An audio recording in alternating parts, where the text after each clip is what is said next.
दोस्तों गिर गया है यूएस और जापान का मार्केट और साथ साथ में भारत का शेयर बाजार भी आज के दिन ले डूबा। अगर हम सिर्फ निफ्टी की बात करें तो 3% से ज्यादा गिरावट आ गई थी। इसके अंदर 24,000 से नीचे आ गया था, लेकिन होप्सो ये 24,000 के ऊपर क्लोजिंग देने में कामयाब रहा।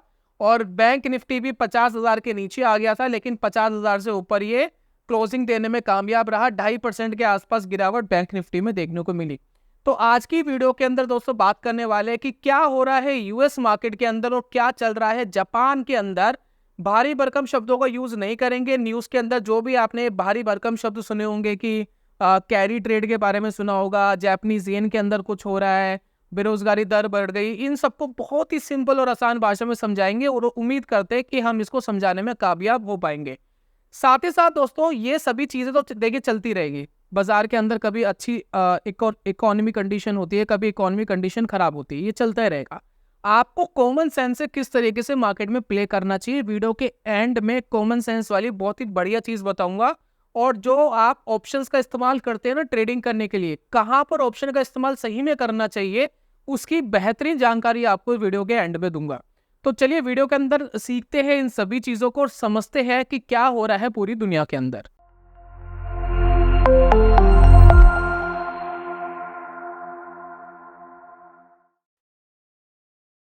बहुत बहुत स्वागत है दोस्तों आप सभी का ट्रेडिंग चैनल के यूट्यूब चैनल में। मेरा नाम है अनमोल मित्तल। तो सबसे पहले बात कर लेते हैं यूएस के अंदर जो सम रीजंस आ रहे हैं उसके बारे में बात करते हैं। फिलहाल एक बार मार्केट की बात करते हैं। ये नेस्डेक का मैंने इंडेक्स लगाया हुआ है। अगर आप देखें पिछले एक महीने के अंदर 8.5% से ज्यादा गिर गया है। और जो ऑल टाइम इसने हाई लगाया था मार्केट ने 10% से ज्यादा मार्केट अमेरिका की गिर चुकी है। और जो इनका फ्यूचर का डाटा आ रहा है, अभी करंटली का जो फ्यूचर का डाटा आ रहा है उसके अंदर भी 3 से 4% की गिरावट देखने को मिल रही है।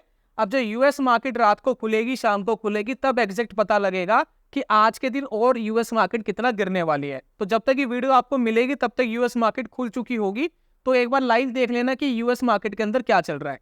चलिए सबसे पहले ना कुछ रीजन की बात करते हैं। थोड़े भारी भरकम शब्द आपको लग रहे होंगे, लेकिन आसान भाषा में समझना है इसका लोड क्या आता है पूरी इकोनॉमी के अंदर, किसी देश की इकोनॉमी में क्या इसका इंपैक्ट पड़ता है।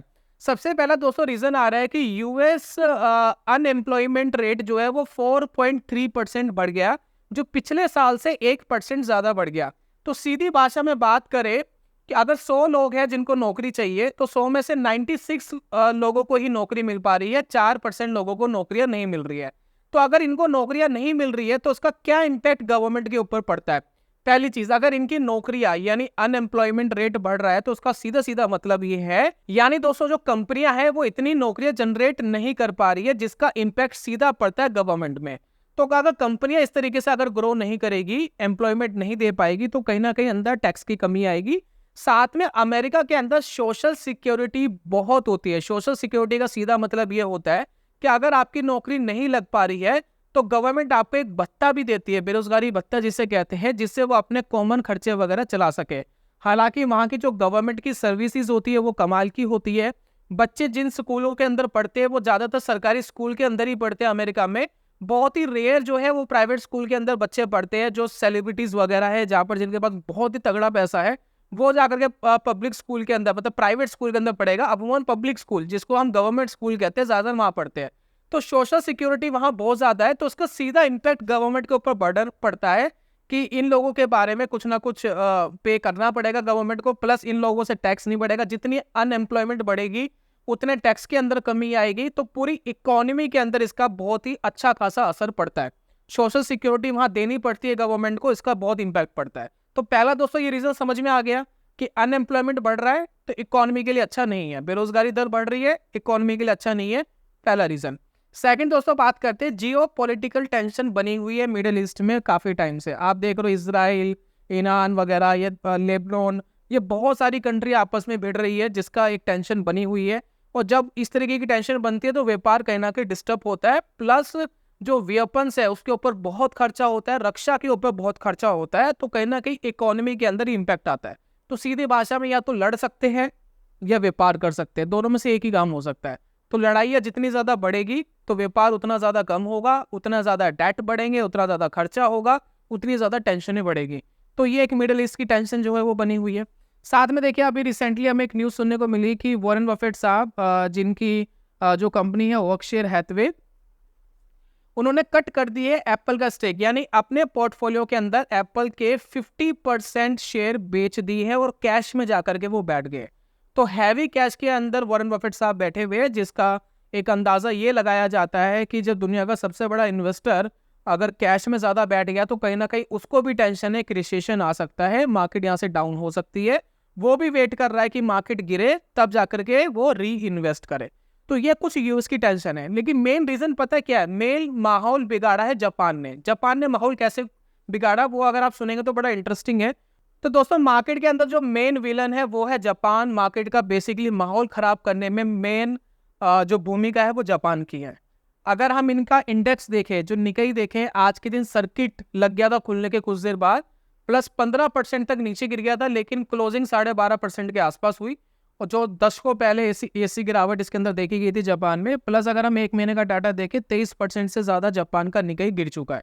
तो इतनी भारी भरकम गिरावट जापान के स्टॉक मार्केट के अंदर हमें देखने को मिली। अब यहाँ पर दो रीजन यहाँ पर मैंने लिखे हुए हैं, जैसे कि आप देखेंगे जैपनीज करेंसी येन राइज, जो इनकी करेंसी है येन, इसका चार्ट आप यह देखिए, एक महीने के अंदर 13.70% बढ़ गया, लगभग 14% के आसपास बढ़ गया है। अब काफी लोग कहेंगे कि भाई बढ़ गया है तो इससे प्रॉब्लम क्या है? करेंसी अगर बढ़ रही है तो अच्छी बात होती है इकोनॉमी के लिए।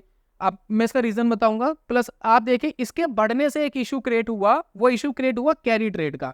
तो सबसे पहले समझते हैं कि जापान की गवर्नमेंट और बैंक ऑफ जापान ने ऐसा करा क्या जिसकी वजह से ये बढ़ गया।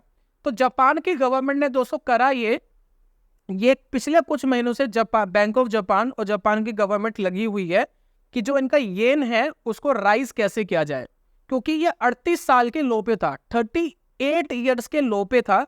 तो गवर्नमेंट दोस्तों लगी हुई थी कि भाई इसको किस तरीके से बढ़ाया जाए। तो बैंक ऑफ जापान और यहाँ जापान की गवर्नमेंट दोनों यहाँ पर काम कर रहे थे इसके ऊपर। तो इन्होंने क्या करा, अपने देश के अंदर इंटरेस्ट रेट बढ़ा दिए। अब इंटरेस्ट रेट पता है जापान के अंदर है क्या? अगर आपको यहां से लोन लेना हो ना जापान के अंदर से, तो आपको 0.1% पर इंटरेस्ट मिल जाएगा, यानी ना के बराबर। पैसा ले लो, इंटरेस्ट ना के बराबर है, बहुत ही नॉमिनल सा।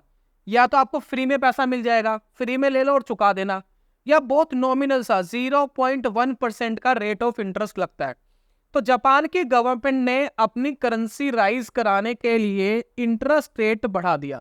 तो जैसे ही इन्होंने इंटरेस्ट रेट बढ़ा दिया, जैसे इन्होंने इंटरेस्ट रेट 0.25 के आसपास यहाँ पर इंटरेस्ट रेट करा, वैसे ही इनकी जो करेंसी है वो राइज होना स्टार्ट हो गई। अब करेंसी चलिए इन्होंने राइज करा दी, करेंसी राइज हो गई। करेंसी के प्राइसेस देखिए 10% अगर यूएस डॉलर से कंपेयर करें, इंडिया के इससे कंपेयर कर रहे हैं तो 14% एक महीने के अंदर बढ़ गया। अब इससे दोस्तों एक प्रॉब्लम हो गई। प्रॉब्लम क्या होगी? कैरी ट्रेड के अंदर इश्यू हो गया। अब कैरी ट्रेड क्या होता है जरा आप इसको समझिए। पूरी दुनिया के अंदर ना बहुत सारे लोग एक देश से कर्जा लेते हैं और दूसरे देश के अंदर इन्वेस्ट करते हैं, ये होता है कैरी ट्रेड। मान लेते हैं जापान मुझे कितने इंटरेस्ट पे पैसा दे रहा है, भाई 0.1% पे दे रहा है, जो इनका पुराना रेट था। मान लेते कि मैंने जापान से 0.1% पे इंटरेस्ट ले लिया, भाई मुझे दे दो लाखों करोड़ रुपया, ठीक है। और मैं क्या करूंगा, मैंने भारत में ला करके उसको इन्वेस्ट कर दिया। अब क्या हो रहा है, भारत में मुझे ज्यादा पैसा मिल रहा है, मैं वहां से उठाऊंगा पैसा भारत से और उनका पैसा चुका दूंगा। मुझे जो बीच का डिफरेंस आ रहा है ना इंटरेस्ट का, वो मुझे मेन बेनिफिट हो रहा है। तो इसको दोस्तों कहते हैं कैरी ट्रेड करना। बात समझ में आ गई? जिस देश में सस्ता कर्ज मिल रहा है वहां से पैसा उठाया जाए, और जिस देश के अंदर मुझे ज्यादा बेनिफिट मिल रहा है उस देश के अंदर इन्वेस्ट कर दिया जाए। बीच का जो डिफरेंस है जो मैं कमाऊंगा वो मेरा हो गया मुनाफा। इसको दोस्तों कहते हैं कैरी ट्रेड करना। तो जापान पूरी दुनिया का एक ऐसा देश है जिसने भर भर के कर्जा बांटा हुआ है। और जापान की पब्लिक की एक खास बात बताता हूं, जब जापान ग्रो कर रहा था तो जापान की जो पब्लिक है वो इतनी स्मार्ट है, लोगों की इनकम तो 2 गुना 4 गुना 5 गुना 10 गुना हुई, लेकिन वहां के लोगों का जो जीवन है ना वो इतना सिंपल है, इतना सोबर है, उन्होंने अपने खर्चे ही नहीं बढ़ाए। तो वो क्या करते हैं, उनके पास जितना एक्सेस पैसा बचता है वो या तो डेट पे रख देते हैं या किसी ऐसी चीज में रख देते हैं ताकि वो ग्रो होता रहे। इसी रीजन से वहां पर जो इंटरेस्ट रेट है वो नॉमिनल है, किसी को कर्जा चाहिए ही नहीं तो इंटरेस्ट मिलेगा कहां से? अगर किसी को कर्जा चाहिए हो ज्यादा, जैसे भारत में तो कर्जा लेने वाले बहुत है तो यहाँ इंटरेस्ट रेट हाई है, तो वहां किसी को चाहिए नहीं, वहां लोगों ने पहले ही इतना बचा के रखा हुआ है, बैंकों में रखा हुआ है, कोई उनको ही पैसा दे दे। तो पूरी दुनिया में इन्होंने अपना पैसा बांटा हुआ है, पूरी दुनिया उनके पैसे का यूज कर रही है। अब यहाँ पर लॉजिक समझने वाली बात यह है कि जैसी इनकी करेंसी बढ़ी, अब इससे नुकसान क्या हुआ? इससे दोस्तों नुकसान ये हुआ, अगर मैंने 1 लाख रुपए मान लेते जापान से उधार लिया, ठीक है, जापान से मैंने क्या करा कि जी 1 लाख रुपए मुझे उधार दे दो, ठीक है, तो मैंने 1 लाख रुपए यहां से बोरो करा, ठीक है, 1 लाख रुपीज। अब जापान ने मुझे 1 लाख का लोन दे दिया। एग्जाम्पल के लिए मान लेते इन्होंने मुझसे कहा जी 1% का आप इंटरेस्ट दे देना। अब क्या लगा क्या नहीं लगा वो छोड़ दीजिए, 1% इन्होंने एग्जाम्पल के रूप में मान लेते हैं कि 1 लाख रुपए इन्होंने दिए और 1% का मुझे 1 साल का इंटरेस्ट देना है, ठीक है। चलिए, मुझे अब इंटरेस्ट पे 1 लाख रुपए मिल गया। अगर मैं इनका कर्जा वापस लौटाऊंगा तो किस में लौटाऊंगा? कौन सी करेंसी में लौटाऊंगा? येन में, इसमें लौटाऊंगा पैसा। अब मैंने 1 महीने पहले 1 लाख रुपए इनसे लोन पे लिया, ठीक है, मुझे इंटरेस्ट रेट तो 1% लग रहा है, लेकिन इनकी करेंसी बढ़ गई 13.7। तो यानी अगर मैं इनको पैसा वापस लौटाना चाहूं 1 महीने के बाद तो इस करेंसी में मुझे लौटाना पड़ेगा। अब इसके प्राइसेस तो क्या हो गए? राइज हो गए।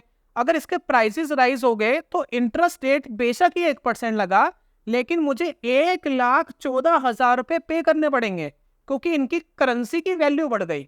अब यही हुआ दोस्तों पूरी दुनिया के अंदर, भाई जिन्होंने भी कर्जे पे इनसे पैसा लिया हुआ था, जैसे इनकी करेंसी के रेट बढ़े, 10% से ऊपर हुए, 11, 12, 13, 14% तक पहुंचे, अब लोगों के अंदर एक हाइप आ गया सेल ऑफ का कि भाई इनका पैसा लौटा दो, कहीं ऐसा ना हो ये 50% अपनी करेंसी बढ़ा दे, ये 2 गुना अपनी करेंसी कर दे। मैं सिर्फ एक ऐसी एग्जांपल बोल रहा हूं, इनकी करेंसी जितना बढ़ेगी उतना उनको कर्ज देना मुश्किल हो जाएगा। इसी वजह से पूरी दुनिया के अंदर एक सेल ऑफ आया और सारा माहौल यहाँ पर बिगड़ गया। तो यहाँ पर पूरी दुनिया को पैसा जापान ने बांटा हुआ है, जिसका मेन इंपैक्ट ये पड़ा। इसको दोस्तों कहते हैं कैरी ट्रेड। तो कैरी ट्रेड करना मुश्किल हो गया, प्लस इंटरेस्ट रेट इन्होंने बढ़ा दिए।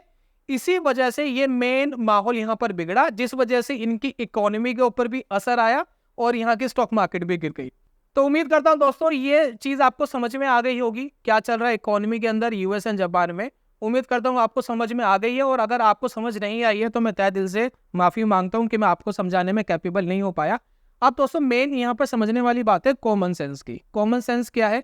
अगर मैं निफ्टी का चार्ट अभी आपको दिखाऊंगा तो आपको पता लगेगा पिछले 9 महीनों से लगातार, मतलब पर मंथ मार्केट की क्लोजिंग ऊपर की तरफ जा रही है, तो कभी ना कभी तो करेक्शन आनी ही थी। अब आप एक बात को चीज को समझ के चलिए, होता क्या है मार्केट के अंदर। देखिए, जैसे कि पिछले 1-1.5 साल में जिन्होंने स्मॉल कैप मिड कैप के अंदर पैसे लगाए थे, उनके पैसे 50% से लेकर के और 100% तक ग्रो हो गए।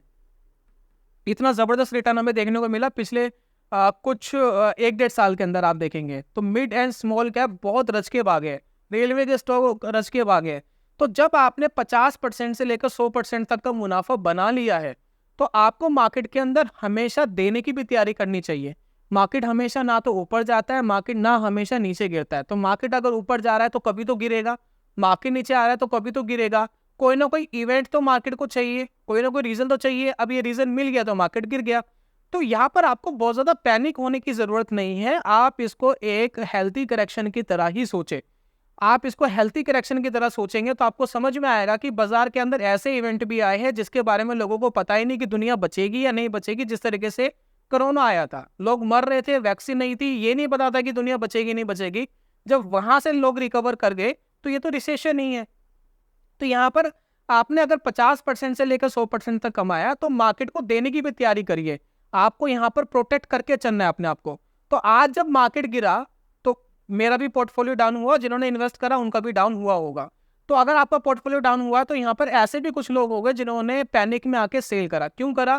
क्योंकि उनको ऐसा लग रहा है जी मैंने 50-100% कमाया था, मार्केट गिर गई, ये मिड कैप स्मॉल कैप फिर वापस 40-50% गिर जाएंगे, मेरे को तो कुछ बचा ही नहीं। तो पैनिक में आके सेल ऑफ करते हैं, जो सही भी है कि भाई आपका स्टॉप लॉस है, आपका रिस्क है, अपना रिस्क मैनेज करके चलो। लेकिन यहाँ पर एक काम और किया जा सकता है, जैसे कि मैंने करा। जैसे ही मार्केट 25,000 के आसपास पहुंच रही थी, मुझे कहीं ना कहीं ऐसा डाउट लग रहा था कि एक स्ट्रॉन्ग लेवल है, हो सकता है मार्केट यहाँ से नीचे गिर जाए, लेकिन जरूरी तो कुछ नहीं है, पता तो किसी को भी नहीं मार्केट गिरेगी या नहीं गिरेगी। तो यहाँ पर हम क्या कर सकते हैं, चार्ट के ऊपर दिखाता हूँ आपको। तो जो लोग दोस्तों ऑप्शंस एंड फ्यूचर्स से ट्रेड करके पैसा कमाने की सोचते हैं, इसका जो मेन यूज है वो ये है, इस मार्केट में इनका यूज होता है कि अगर मार्केट पैनिक में आ रही है तो क्यों ना पुट ले लिया जाए। तो मैं आपको एक बार ऑप्शन चेन दिखाता हूँ। मैं आपको फ्री की पुट दिखाऊंगा, लगभग फ्री की पुट कैसे खरीदते हैं। यहाँ पर देखिए, 8 अगस्त है, ठीक है आज। तो यहाँ पर देखिए मैं एक्सपायरी चूज कर रहा हूँ इस साल के एंड की, यानी दिसंबर की एक्सपायरी निफ्टी की।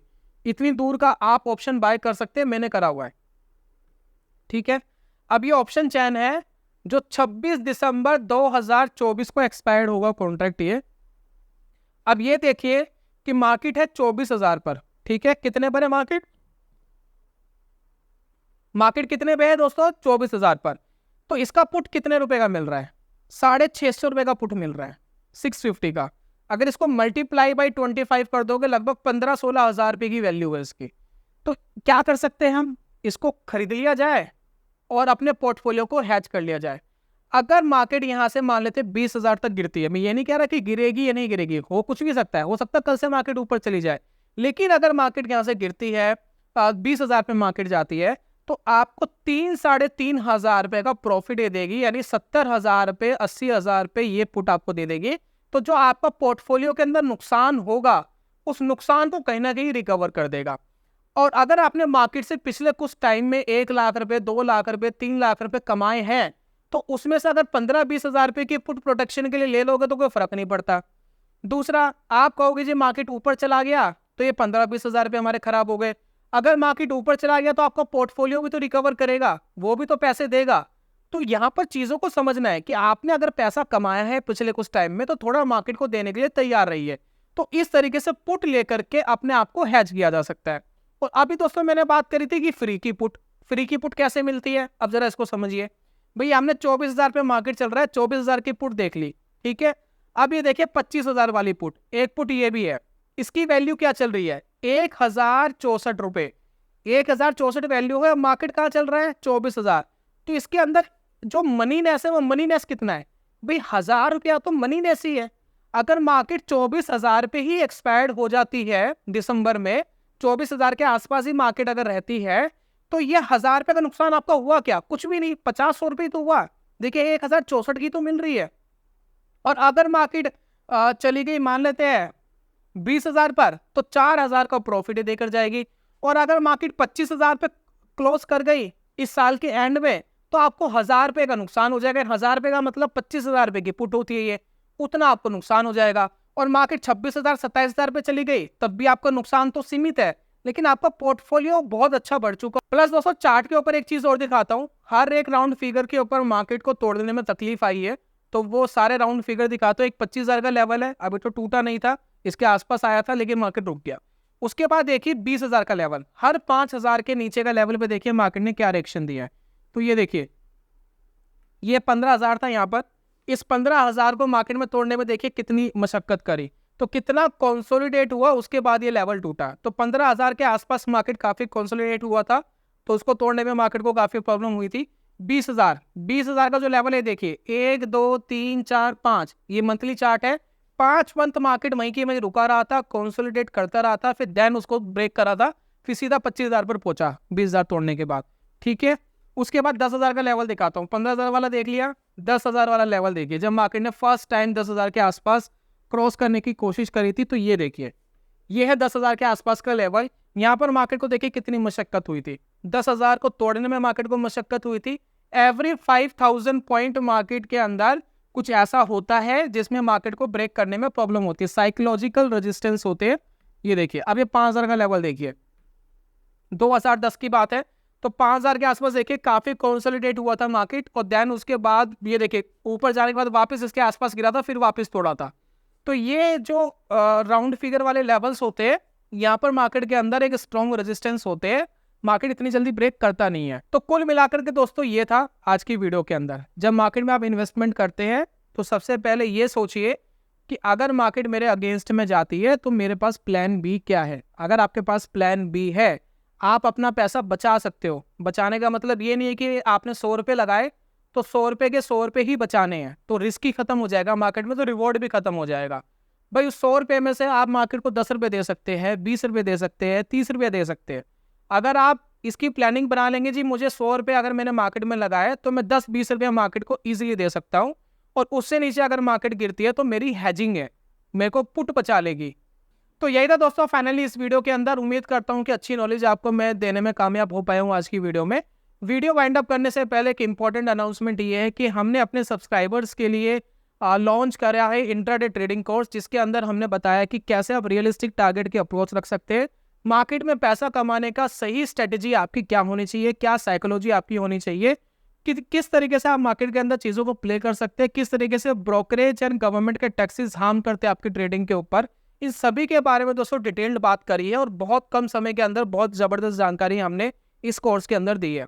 ये कोर्स की कीमत है दोस्तों 0, आपको कोई पैसा नहीं देना है, छोटा सा काम करना है। आप हमारे सब्सक्राइबर है तो ठीक है, नहीं है तो चैनल को सब्सक्राइब करना है, नोटिफिकेशन बेल को ऑन करना है, कोई राय है तो राय दे दीजिए, वीडियो अच्छी लगी हो तो लाइक, नहीं लगी हो तो डिसलाइक। और एक मैंने फॉर्म आपको दिया है Google form comment and description box में, उसको फिल करके हमें भेज देना। मेल आईडी सही लिखना, कई लोगों की मेल आईडी सही नहीं आ रही है, दैट्स वाई रीज़न वो मेल डिलीवर्ड नहीं हो पा रहा है, तो वो सही लिख कर भेजना ताकि हम आपको कुछ ही दिनों के अंदर वो प्रोवाइड करा सके। तो ये था दोस्तों आज की वीडियो में, जल्दी मिलूंगा नेक्स्ट वीडियो में, तब तक के लिए good bye, God bless you, bye bye दोस्तों।